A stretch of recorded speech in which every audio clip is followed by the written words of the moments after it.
Hi everyone, এখন সকাল 8টা বাজে। সব কাজ সেরে চাটা বানিয়ে নিয়েছি, সবাইকে দিয়ে দিয়েছি। ছেলে এখনো ঘুম থেকে ওঠেনি, উঠলে বেডটা গুছিয়ে নিতে হবে।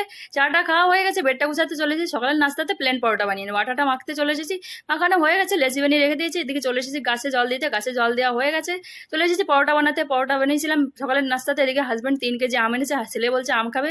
আম কেটে দিয়েছিলাম, আমি একটু খেয়েছিলাম, খেতে কিন্তু খুব ভালো ছিল, মিষ্টি আম ছিল। তো মেয়েকে আমি দিয়ে দিয়েছিলাম। স্নান করে দুপুর রান্নাটা শুরু করে দিয়েছি। আর সয়াবিন রান্না করেছিলাম, যেহেতু মাছটা ছিল না তার জন্য। আর কলার খোসাটা বাটা করেছিলাম, খেতে কিন্তু বেশ ভালো লাগছিল। আর শসা পেঁয়াজ কেটে নিয়েছি, ছেলেকে একটা আমলেট বানিয়ে দিয়েছি। ও বলছে ভাত খাবে না, তার জন্য আমলেট হলে ভাতটা খেয়ে নেবে। সবাই মিলে দুপুরের খাবারটা খেয়ে নি। খাওয়া দাওয়া কমপ্লিট হয়ে গেছে, জামা প্যান্ট উঠাতে চলে এসেছি। উড়িষ্যার এদিকটা প্রচন্ড গরম পড়ছে, 40-46 ডিগ্রি গরম পড়ছে।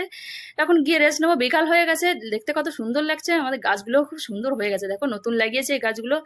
ছেলেকে বই পড়িতে চলে এসেছি। রাতের খাবারে রুটি বানিয়েছিলাম। এই ধরনের ছোট ছোট মেনুগুলো দেখতে হলে অবশ্যই চ্যানেলটাকে সাবস্ক্রাইব করে বেল বটন অন করতে হবে। ভিডিওটা ভালো লাগলে অবশ্যই একটা লাইক করে দিও। সো বাই বাই বন্ধুরা, দেখা হচ্ছে